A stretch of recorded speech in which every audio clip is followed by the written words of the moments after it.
கற்பதற்கும் புதிய விஷயங்களை தேடி தெரிஞ்சுக்க எப்போதுமே ஆர்வமா இருக்கிற உங்களுக்கு இந்த ஆழமான அலசலுக்கு ஒரு பெரிய வரவேற்பு.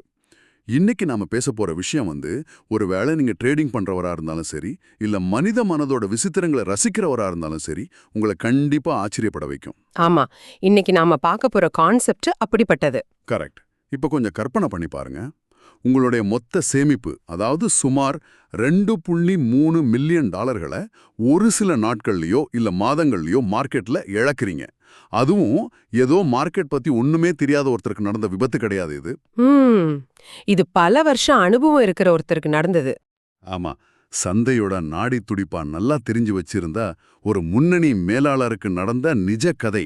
அவர்தான் பிரபல ட்ரேடிங் நிபுணர் மார்க் டக்லஸ். இன்னைக்கு உலகெங்கிலும் உள்ள பல வெற்றிகரமான ட்ரேடர்களால பைபிள் மாதிரி கொண்டாடப்படுற அவரோட சிந்தனைகளை, குறிப்பா அந்த முதல் 5% வெற்றியாளர்களோட மனநிலையை தான் நாம ஆழமா அலச போறோம். கண்டிப்பா.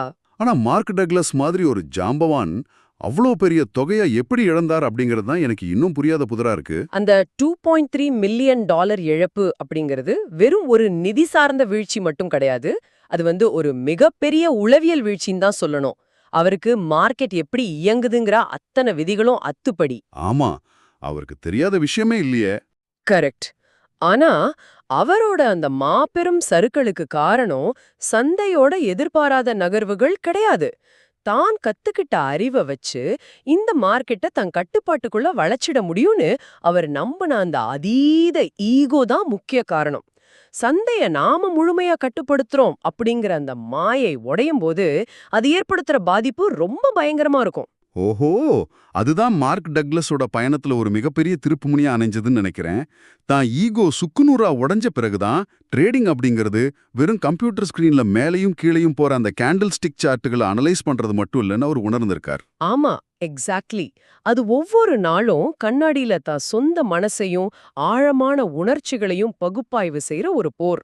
கரெக்ட். இந்த அலசலோட முக்கிய நோக்கமும் அதுதான். அந்த ட்ரேடிங் ஸ்கிரீனுக்கு பின்னாடி ஒழிஞ்சிருக்கிற மனித உளவியலை நம்ம இன்னைக்கு உடைச்சு பார்க்க போறோம். ஒரு தொடக்கமா நம்ம மூளை எப்படி இந்த மார்க்கெட் அப்படிங்கிற மாய வலைக்குள்ள ரொம்ப ஈஸியா சிக்கிக்குதுன்னு நம்ம புரிஞ்சுக்கணும். இதே தான் டக்லஸ் ஒரு மாயைன்னு சொல்றார். அதாவது எளிமை என்ற மாயை, இல்யூஷன் ஆஃப் சிம்பிளிசிட்டி. எளிமை என்ற மாயையா? அதாவது பார்க்க ரொம்ப ஈஸியா தெரியுதுன்னு சொல்றீங்களா? ஆமா. இப்போ நீங்க ஒரு ட்ரேடிங் ஆப்பை உங்க மொபைல்ல ஓபன் பண்றீங்கன்னு வச்சுக்கோங்க. அது பார்க்கறதுக்கு எப்படி இருக்கு? ரொம்ப சூப்பரான டிசைன்ல, பச்சை மற்றும் சிவப்பு நிறங்கள்ல ஒளிரும் எண்கள், உங்க விரல் நுனில ரொம்ப ஈஸியா இருக்கிற பை செல் பட்டன்கள். ஆமா, எல்லாமே ரொம்ப கலர்ஃபுல்லா ஈர்க்கிற மாதிரி இருக்கும். கரெக்ட். இத ஒரு முறை பார்த்த உடனே நம்ம மூளை தனக்குத்தானே ஒரு கதைய சொல்லிக்க ஆரம்பிச்சிடும். ஓ, இதுதான் ட்ரேடிங்கா? விலை குறையும் போது வாங்கி ஏறும்போது வித்தா லாபம், இது ரொம்ப சுலபமா இருக்கேன்னு நம்ப தொடங்கிடும். இந்த மாயை தான் முதல் பொறி. அந்த வலையில விழறது எவ்வளவு சுலபம்னு என்னால கற்பனை பண்ண முடியுது. சில யூடியூப் வீடியோக்களை பார்க்கறது, யாரோ சொல்லி கொடுத்த ஒரு மேஜிக் இண்டிகேட்டரை டவுன்லோட் பண்ணிட்டு ஸ்கிரீனுக்கு முன்னாடி உட்கார்ந்துட்டா நாமும் ஒரு ஃபைனான்ஷியல் எக்ஸ்பர்ட் ஆயிடலாம் அப்படிங்கிற ஒரு மிதப்பு வந்துடுது. ஆரம்பத்துல அதிர்ஷ்டவசமா 2 ட்ரேட்ல லாபம் கிடைச்சிட்டா கேட்கவே வேண்டாம். தங்களுக்கு பிறவியிலேயே சந்தைய கணிக்கிற தனித்திறமை இருக்குன்னு மக்கள் நம்ப ஆரம்பிச்சிடுவாங்க. என்ன சொல்றது? இது எனக்கு எதை ஞாபகப்படுத்துதுன்னா, ஒரு வீடியோ கேம்ல செஸ் விளையாடுற மாதிரி இருக்கு. மவுஸை பிடிச்சு காய்களை நகர்த்துவது ஒரு 5 வயசு குழந்தை கூட செய்யக்கூடிய ரொம்ப ஈஸியான காரியம். ஆனா உண்மையான விளையாட்டு எதிராளியோட அடுத்த நகர்வை முறியடிக்கிறதுலயோ இல்ல உங்க சொந்த பதற்றத்தை கட்டுப்படுத்துறதுலயோ தான் அடங்கி இருக்கு. ஆமா, மிக சரியான உதாரணம். ஒரு சிக்கலான கட்டத்துல ராணி மாட்டிக்கிறப்போ ஏற்படுற அந்த பதற்றத்தை மவுஸ் கிளிக்குகளால சரி செய்ய முடியாது. நம்ம மூளை ஏன் இந்த எளிமையான மாயக்குள்ள இவ்வளவு சீக்கிரமா சரணடையுது?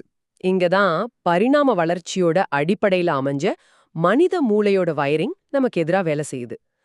பல லட்ச வருஷங்களா மனித மூளை 2 விஷயங்களுக்காக மட்டும்தான் பழக்கப்படுத்தப்பட்டிருக்கு. என்னென்ன விஷயங்கள்? ஒன்னு, எந்த ஒரு வழியில இருந்தும் தப்பிச்சு ஓடுறது. இன்னொன்னு, உடனடி இன்பத்தை தேடுறது. நீங்க ஒரு ட்ரேட்ல நுழைஞ்சு சில நிமிஷங்கள்ல உங்களுக்கு லாபம் வரும்போது மூளையில டோபமைன் சுரந்து ஒரு மிகப்பெரிய சந்தோஷம் உடனே கிடைக்குது. ஆமா, ஒரு செகண்ட்ல பணம் வந்தா யாருக்குதான் சந்தோஷம் வராது? ஆனா மார்க்கெட் நிஜத்துல எப்படி இயங்குது தெரியுமா? மனித மூளையோட இந்த இயல்பான டிசைனுக்கு நேர்மாறா செயல்படுறவங்களுக்கு தான் அது சன்மானம் அளிக்குது. ஓ, அதாவது மூளைக்கு அது இயல்பா வருதோ அது செய்யாம இருக்கிறது தான் ட்ரேடிங்ல வெற்றி பெறறதுக்கான வழின்னு சொல்றீங்களா? மிக துல்லியமா சொன்னீங்க. ஒரு ட்ரேட் நஷ்டத்துல போகும்போது அதை உடனடியா ஏத்துக்கிட்டு வெளியே வர்றது மனித ஈகோவுக்கு மிகப்பெரிய வலியை தரும். ஆமா, என்னோட முடிவு எப்படி தப்பாகும்னு ஒரு ஈகோ தடுக்கும். கரெக்ட். இன்னும் கொஞ்சம் நேரம் பொறுத்திருந்தா மார்க்கெட் திரும்பிடும்னு மூளை அந்த வலிய தள்ளி போட பாக்கும். ஆனா சந்தையோ அந்த நஷ்டத்தை ஏத்துக்கிட்டு வெளியேற வழிய பொறுத்துக்கிறவங்களுக்கும் உடனடி லாபம் வந்த உடனே அதை எடுத்துக்கிட்டு ஓட துடிக்கிற ஆசைய கட்டுப்படுத்துறவங்களுக்கும் மட்டும்தான் தொடர்ந்து வெகுமதி அளிக்கும். இது கேட்கும்போது மார்க்கெட் அப்படிங்கிறது வெறும் எண்களோட தொகுப்பு கிடையாது, அது ஒரு மாபெரும் முகம் பார்க்கும் கண்ணாடின்னு தான் தோணுது. அது உங்களுக்கு எதிரே பிரம்மாண்டமா நின்னுட்டு உங்களோட பொறுமையின்மை, உங்க பேராசை, ஒரு சின்ன இழப்பை கண்டால் உங்களுக்கு வர்ற மரண பயம், இது எல்லாத்துக்கும் மேல நான் எப்போதுமே சரி அப்படிங்கிற உங்க ஈகோ, இது எல்லாத்தையும் அப்பட்டமா எந்த பூச்சும் இல்லாம காட்டுது. அதனாலதான் டக்ளஸ் சந்தை எப்போதுமே தவறானதல்ல அப்படிங்கிற ஒரு மிக அழுத்தமான கருத்தை முன்வைக்கிறாரு. நீங்க நிஜ வாழ்க்கையில ரொம்ப ஒழுக்கமான கட்டுப்பாடான நபரா இருக்கலாம், ஆனா உங்க பணம் ஆபத்துல இருக்கும்போது மார்க்கெட் உங்க உண்மையான முகத்தை வெளிக்கொண்டு வந்துடும். அதாவது லாஸ் வந்தா அதுக்கு சந்தை காரணம் இல்ல. ஆமா, நீங்க நஷ்டம் அடைஞ்சா அதுக்கு காரணம் சந்தையோட சூழ்ச்சியோ உலக பொருளாதாரமோ கிடையாது. அது நீங்க எடுத்த முடிவு, உங்க மனதோட குழப்பம்தான். மனித மனம் எப்படி இந்த மாயைக்குள்ள சிக்கி தவறா வழிநடத்தப்படுதுன்னு இப்போ தெளிவா உணர முடியுது. ஆனா இந்த வலையிலிருந்து விடுபட்டு உணர்ச்சிகளை கடந்து ஒரு முழுமையான ட்ரேடரா மாறுறது எப்படி? இதுக்காக தான் மார்க் டக்ளஸ் ஒரு 5 படிநிலைகளை கொண்ட பரிணாம வளர்ச்சி கட்டங்களை குறிப்பிடுறார். 5 ஸ்டேஜஸ் ஆஃப் ட்ரேடர் எவல்யூஷன். சொல்லுங்க, அந்த முதல் கட்டம் என்ன? முதல் கட்டத்தை அவர் ஆழ்மன அறியாமைன்னு சொல்றார், அன்கான்ஷியஸ் இன்னோசென்ஸ். சந்தை பத்தின எந்த ஒரு ஆழமான அறிவும் இல்லாம அதீத உற்சாகத்தோட பணத்தை எடுத்துக்கிட்டு உள்ள குதிக்கிறது. இது எனக்கு ஒரு விஷயத்தை ஞாபகப்படுத்துது. கார் ஓட்டவே தெரியாத ஒருத்தன் நேரா போய் ஒரு ஃபார்முலா 1 ரேஸ் கார்ல ஏறி உட்கார்ந்துகிட்டு ஆக்சிலரேட்டரை முழுமையா மிதிக்கிற மாதிரி. இது எவ்வளவு ஆபத்தானது. ஆமா, அந்த அதீத தன்னம்பிக்கை வர்றதுக்கு முழு காரணமும் அவங்களோட அறியாமைதான். மார்க்கெட் அவங்கள சில காலம் விளையாட அனுமதிக்கும், ஆனா அதுக்கான விலைய அவங்க வட்டியும் முதலுமா சந்தையில கொடுத்தே ஆகணும். தொடர் நஷ்டங்கள் ஏற்படும் போது அவங்க தவிர்க்க முடியாம 2வது கட்டத்துக்கு தள்ளப்படுறாங்க. அந்த 2வது கட்டம் தான் வலியுடன் கூடிய விழிப்புணர்வா? கரெக்ட். Painful awareness. இது மிக மிக கொடூரமான ஒரு கட்டம். தங்களோட அறியாமை முகத்துல அரையிற நேரம் இது. லாபம் மாயமாகிடும். சார்ட்ல இருக்கிற ஒவ்வொரு கேண்டிலும் ஒரு அரக்க மாதிரி தோணும். இந்த விரக்தியான நிலையில அவங்க ட்ரேடிங்க கத்துக்க மேலும் மேலும் புதிய கோர்ஸ்களை வாங்குவாங்க. யூடியூப்ல இரவும் பகலும் வீடியோக்களை பார்ப்பாங்க. அதாவது எப்போதுமே 100% லாபம் தர்ற அந்த ஹோலி கிரெயில் எனப்படும் மாயவித்தியை தேடுறது. ஆமா, ஒரு சீக்ரெட் இண்டிகேட்டரை தேடி ஓடிக்கிட்டே இருப்பாங்க. ஒரு நிமிஷம் இருங்க, மனித இயல்பை வச்சு பார்த்தா இந்த 2வது கட்டத்துல தானே ஒரு மிகப்பெரிய முரண்பாடு இருக்கு. என்ன முரண்பாடு சொல்றீங்க? மார்க் டக்ளஸ் இந்த வழியை ஒரு விழிப்புணர்வுன்னு சொல்றார். ஆனா யதார்த்தத்துல என்ன நடக்குது? 90% மக்கள் இந்த கட்டத்துல தான் தங்களோட முழு சேமிப்பையும் இழந்துட்டு மார்க்கெட் ஒரு சூதாட்டம், இது தங்களுக்கு செட் ஆகாதுன்னு விரக்தியில வெளியேறாங்க. ஆமா, அவங்க புரோக்கர்கள் மேலயும் மார்க்கெட் மேலயும் பழிய போட்டுட்டு போயிடுவாங்க. கரெக்ட். மனிதர்கள் பொதுவா வலிய உணர்ந்தா அதிலிருந்து தப்பிச்சு ஓடத்தான் பார்ப்பாங்க. பிறகு எப்படி இந்த வலி அவங்கள அடுத்த கட்டத்துக்கு, அதாவது ஒரு முதிர்ச்சியான நிலைக்கு அழைச்சிட்டு போகும்? இந்த மாற்றம் எப்படி சாத்தியமாகுது? அது ஒரு மிகச்சிறந்த கேள்வி. இங்கதான் ஒரு ட்ரேடரோட உண்மையான மன உறுதி சோதிக்கப்படுது. மார்க்கெட் யாரையும் புதுசா மாத்துறதில்ல. அவங்க நெருக்கடியான நேரத்துல உண்மையாவே எப்படிப்பட்டவங்க அப்படிங்கறத மட்டும்தான் வெளிப்படுத்துது. தப்பிச்சு ஓடுறவங்க தோல்விக்கு மார்க்கெட்டையோ உத்திகளையோ குறை கூறுவாங்க. ஆனா தப்பி பிழைக்கிறவங்க என்ன பண்றாங்க? அவங்க ஒரு கசப்பான உண்மைய முழுமையா ஏத்துக்கிறாங்க. அதாவது தவறு நாம் பயன்படுத்துற உத்திகள்ல இல்ல, மார்க்கெட்லயும் இல்ல, அந்த தவறு என் சொந்த மனசுல தான் இருக்கு அப்படிங்கறத உணர்றாங்க. இந்த எக்ஸ்ட்ரீம் ஓனர்ஷிப், அதாவது முழுமையான பொறுப்பேற்பு ஏற்படும் போதுதான் அந்த வலி உண்மையான விழிப்புணர்வா மாறுதா? சரியா சொன்னீங்க. அந்த உண்மையை ஏற்கிற கணம்தான் அவங்கள அடுத்த கட்டத்துக்கு நகர்த்துது. அந்த தெளிவு பிறந்த உடனே அவங்க 3வது கட்டமான விழிப்புணர்வுடன் கூடிய பயிற்சி, அதாவது கான்ஷியஸ் பிராக்டிஸ் அப்படிங்கிற நிலையை அடையறாங்க. இங்கே உண்மையான எதிரி சந்தை இல்ல, தன் சொந்த உணர்ச்சிகள் தான் அவங்க முழுமையா உணர்ந்துக்கிறாங்க இல்லையா?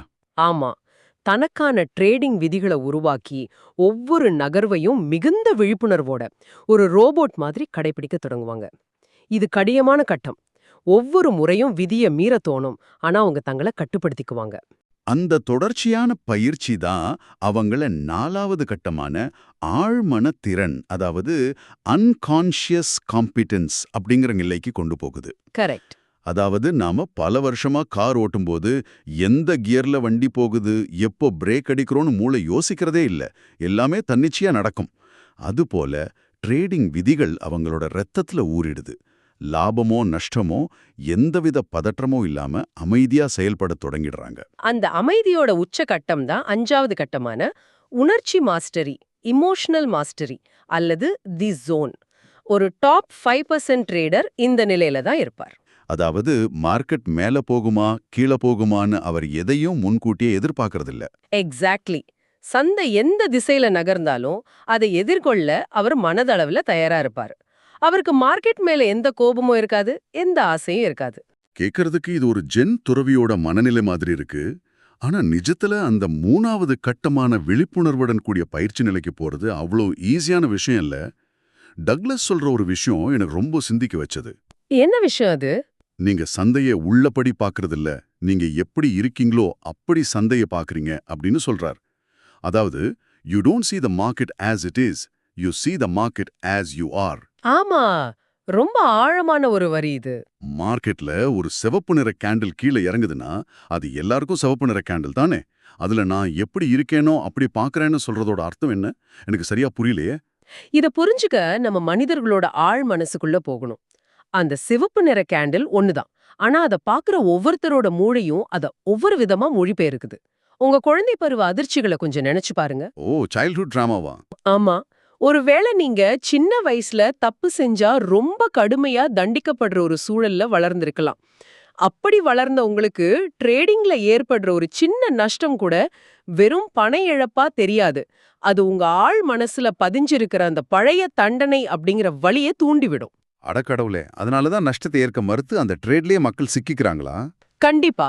இது நம்பவே ரொம்ப கஷ்டமா இருக்கு. அதாவது நாம எப்போதோ கடந்து வந்த உணர்ச்சிகரமான காயங்கள் இன்னைக்கு நாம பார்க்குற ஒரு சாதாரண சார்ட்டின் மேல பிரதிபலிக்குதுன்னு சொல்றீங்க. இது மட்டும் இல்ல, பணத்தை பத்தின நம்ம நம்பிக்கைகளையும் கவனிச்சு பாருங்க. நடுத்தர குடும்பங்கள்ல நாம எப்படி வளர்க்கப்படுறோம்? பணம் என்ன மரத்திலேயா காய்க்குது? பணக்காரர்கள் எல்லாரும் நேர்மையற்றவர்கள். இப்படிப்பட்ட வாக்கியங்களை கேட்டுதானே வளர்ந்திருப்போம். ஆமா, ரொம்ப சாதாரணமாவே வீடுகள்ல சொல்றதுதான் இது. இது உங்க ஆழ் மனசுல என்ன மாதிரியான தாக்கத்தை ஏற்படுத்தும் தெரியுமா? நீங்க ஒரு மிகச்சிறந்த ட்ரேட்ல நுழைஞ்சிட்டீங்க. சில நிமிஷங்கள்ல உங்க மாத சம்பளத்தை விட அதிக லாபம் உங்களுக்கு கிடைச்சுக்கிட்டு இருக்கு. அந்த நேரத்துல உங்க மூளை இவ்ளோ ஈஸியா பணம் சம்பாதிக்க நான் தகுதியானவனா, இது நேர்மையான வழியா அப்படிங்கிற குற்ற உணர்ச்சிய அறியாமலே உங்களுக்குள்ள தூண்டும். ஓ, இதோட விளைவு அந்த ட்ரேடு இன்னும் பெரிய லாபத்தை கொடுக்கக்கூடியதா இருந்தாலும் நாம பதற்றம் அடைஞ்சு பாதியிலே வெளியே வந்துடுவோம் இல்லையா? எக்ஸாக்ட்லி, அதுதான் நடக்கும். என் நரம்புகளே சிலிர்க்குது. நம்ம கடந்த கால பாதுகாப்பின்மை, குற்ற உணர்ச்சி, பயம் எல்லாமே நம்ம கைகள்ல இருக்கிற மவுஸ் கிளிக்ல பேய்கள் மாதிரி ஒழிஞ்சுகிட்டு இருக்கு. நாம மார்க்கெட்டோட போராடல, நமக்குள்ளே இருக்கிற இந்த கண்ணுக்கு தெரியாத பேய்களோட தான் போராடிட்டு இருக்கோம். மிகச்சரியா சொன்னீங்க. அப்படியென்றால் இந்த பேய்களை விரட்டியடிக்க ஒரே வழி மனித உணர்ச்சிகளையே முழுமையா அழிச்சிட்டு ஒரு எந்திரம் மாதிரி, ஒரு அல்காரிதம் மாதிரி செயல்படுறது தானா? மனிதர்களால ஒருபோதும் இயந்திரமா மாற முடியாது, மாறவும் கூடாது. இந்த ஆழமான உணர்ச்சிகளை அழிக்கிறது சாத்தியமே இல்ல. டக்ளஸ் உணர்ச்சிகளை அழிக்க சொல்லல, பயத்தை மறுபரிசீலனை செய்ய சொல்றார். அதாவது ரீஃப்ரேமிங் த ஃபியர். ஆமா. இழப்ப பத்தின பயம் உங்க நாடி நரம்புகள்ல ஓடிக்கிட்டு இருக்கிற வரைக்கும் உங்களால சந்தையில தெளிவா செயல்பட முடியாது. இதை எப்படி மாத்துறது? இங்கதான் வெற்றிகரமான 5% ட்ரேடர்கள் பயன்படுத்துற நிகழ்தகவு சிந்தனை, அதாவது ப்ராபபிலிட்டி திங்கிங் உள்ள வருது. ஓ, நீங்க கேசினோ மனநிலையை பத்தி சொல்ல போறீங்கன்னு நினைக்கிறேன். இது எனக்கு ரொம்ப பிடிச்ச ஒரு கோணம். ஆமா. ஒரு கேசினோவை எடுத்துக்குவோம். ரவுலட் சில்லி சக்கரத்துல ஒரு பிளேயர் தொடர்ந்து 5 முறை வெற்றி பெறலாம். அந்த நேரத்துல கூட கேசினோ மேனேஜர் ரொம்ப அமைதியா காஃபி குடிச்சுக்கிட்டு தான் இருப்பார். ஏன் தெரியுமா? ஏன்னா அவங்களுக்கு அந்த ஒட்டுமொத்த ப்ராபபிலிட்டி தெரியும் இல்லையா? கரெக்ட். ஒரு முறை இல்ல 10 முறை தோக்குறத பத்தி அவருக்கு எந்த கவலையும் கிடையாது. ஏன்னா அந்த விளையாட்டோட கணித விதிப்படி ஆயிரக்கணக்கான முறை அந்த சக்கரை சுழலும் போது நிகழ்தகவு எப்போதுமே கேசினோவுக்கு தான் சாதகமா இருக்கும்னு அவருக்கு தெரியும். ஒட்டுமொத்தமா அவர் லாபத்துல தான் இருப்பார். அட, இது மிகச்சிறந்த பார்வை. அப்படி என்றால் ஒரு சிறந்த ட்ரேடரும் தன்னோட ஒவ்வொரு ட்ரேடையும் ஒரு வாழ்வா சாவா போராட்டமா பார்க்கறதில்ல. ஆமா, அது அந்த ரவுலட் சக்கரத்துல நிகழ்ற ஒரு சின்ன சுழற்சி மட்டுமே. அப்போ தொடர்ச்சியா 3 ட்ரேடுகள்ல நஷ்டம் வந்தாலும் அது அவங்களோட தனிப்பட்ட தோல்வி கிடையாது, அது வெறும் நிகழ்தகவோட ஒரு பகுதி அப்படிங்கறத அவங்க உணர்ந்திருக்காங்க. அதனால தான் அவங்களால எந்த பதற்றமும் இல்லாம அடுத்த ட்ரேட தயக்கம் இல்லாம எடுக்க முடியுது. சரியா சொன்னீங்க. அதனால தான் தன்னம்பிக்கை அப்படிங்கிறது மார்க்கெட்ல வெறும் வெற்றிகளால வர்றது கிடையாது. தனக்குத்தானே வகுத்துக்கிட்ட விதிகளை தொடர்ந்து பின்பற்றதால, அதாவது டிசிப்ளினால மட்டுமே வர்றது அப்படிங்கறத அவங்க ஆழமா நம்புறாங்க. ம் ரொம்ப ஆழமான விஷயம் இது. இந்த நிகழ்தகவ முழுமையா நம்புறது அப்படிங்கிறது மார்க்கெட்டின் மேலான கட்டுப்பாட்டை கைவிடுறது அப்படிங்கிற ஒரு பெரிய தத்துவத்துக்கு நம்ம கொண்டு போகுது. இதுதான் கட்டுப்பாட்டின் முரண்பாடு, பாரடாக்ஸ் ஆஃப் கண்ட்ரோல். கட்டுப்பாட்டின் முரண்பாடு. இதை நான் இப்படி புரிஞ்சுக்கிறேன். மனிதர்களாகிய நாம எல்லாத்தையும் நம்ம கட்டுப்பாட்டுக்குள்ள வச்சுக்கவே விரும்புறோம். எதிர்காலத்துல என்ன நடக்கும் அப்படிங்கறத துல்லியமா கணிச்சிடணும்னு ஒரு வெறி நமக்குள்ள இருக்கு. ஆமா, அது மனித இயல்பு. ஆனா மார்க்கெட்டை கட்டுப்படுத்த நினைக்கிறத எப்போ நீங்க முழுமையா கைவிடுறீங்களோ, அதாவது அடுத்த நிமிஷம் மார்க்கெட் எங்க போகும்னு எனக்கு தெரியாது, அது எனக்கு தேவையும் இல்ல அப்படின்னு எப்போ நீங்க சரணடைகிறீங்களோ, அப்போதான் உங்க சொந்த முடிவுகள் உங்க முழுமையான கட்டுப்பாட்டுக்குள்ள வரும். இது நம்ப முடியாத முரண்பாடு, ஆனா 100% உண்மை. கண்டிப்பா. இந்த முரண்பாட்டை உணர்ந்தவங்க மார்க்கெட்டை எப்படி அணுகுறாங்க அப்படிங்கிறதுக்கு ஒரு விமானியோட உதாரணத்தை பார்ப்போம். ஒரு விமானி வானத்துல பறக்கும்போது வீசுற காற்றையோ வரப்போற புயலையோ நிச்சயமா கட்டுப்படுத்த முடியாது. ஆமா, அது இயற்கையோட செயல். ஆனா அவர் அதை எதிர்த்து போராடுறதில்ல. காற்றுல ஏற்படுற மாற்றங்களுக்கு ஏற்ப தான் விமானத்தை எப்படி செலுத்தணும், தான் இலக்க நோக்கி எப்படி பயணிக்கிறோம் அப்படிங்கறதுல மட்டும்தான் அவர் கவனம் செலுத்துறார். அது போலவே ஒரு சிறந்த ட்ரேடர் மார்க்கெட்டை கணிக்க முயல்றதில்ல. மார்க்கெட் என்ன சொல்லிதோ அதுக்கேற்ப தான் உத்திய, தான் ரிஸ்க் மேனேஜ்மெண்ட்டை செயல்படுத்துறார். விமானி உதாரணத்தை கேட்டதும் எனக்கு இன்னொரு ஒப்புமை தோணுது. இது நடுக்கடல்ல ஒரு பாய்மர படக ஓட்டுற மாதிரி இருக்குல்ல. ஆமா, எப்படி சொல்றீங்க? அதாவது கடலோட சீற்றத்தையோ அலைகளோட உயரத்தையோ வீசுற காற்றோட திசையோ நாம நிச்சயமா கட்டுப்படுத்த முடியாது. கடலை பார்த்து அமைதியா இரு அப்படின்னு கத்துறது முட்டாள்தனம். ஆனா நம்ம பாய்மரத்தை எந்த கோணத்துல திருப்புறது, சுக்கானை எப்படி பிடிக்கிறது அப்படிங்கிறது முழுக்க முழுக்க நம்ம கையில தான் இருக்கு. மிக அருமையான துல்லியமான ஒப்புமை. அந்த மாபெரும் கடலோட சக்தியோட இணைந்து பயணிக்கிறது தான் திறமையே தவிர கடலோட சண்டையிடுறது கிடையாது. இதுதானே டக்ளஸ் சொல்ற அந்த பற்றாற்ற நினை, டிட்டாச்மெண்ட். ஆமா, நீங்க கடலோட சண்டையிடுறத நிறுத்திட்டு உங்க பாய்மரத்தின் மேல முழு கவனத்தையும் வைக்கும்போது உங்க எக்ஸிகியூஷன்ல ஒரு அசாத்தியமான அமைதி பிறக்கும். அந்த அமைதி தான் நாம முன்பே பேசின தி ஜோன். ஓ, அந்த ஜோன் நிலை. இந்த அமைதியான நிலையில ஒரு ட்ரேடர் மார்க்கெட்டை பார்க்கும்போது அந்த சார்ட்டுகள் அவருக்கு வெறும் கோடுகளாவும் மெழுகுவர்த்திகளாவும் தெரியாது. அவை ஆயிரக்கணக்கான ட்ரேடர்களோட பயம், பேராசை, நம்பிக்கை ஆகியவற்றின் கூட்டு உணர்ச்சி நாட்குறிப்பா, அதாவது கலெக்டிவ் இமோஷனல் டைரியா தெரியும். மற்றவங்க எங்க பதட்டப்படுறாங்க அப்படிங்கறத அவரால ரொம்ப தெளிவா பார்க்க முடியும். அந்த ஜோன் நிலையில தான் ஒரு ட்ரேடரோட உள்ளுணர்வு, இன்ட்யூஷன் ரொம்ப தெளிவா வேலை செய்யும்னு நினைக்கிறேன். ஆனா இங்க பலருக்கும் ஒரு குழப்பம் வரும். என்ன குழப்பம்?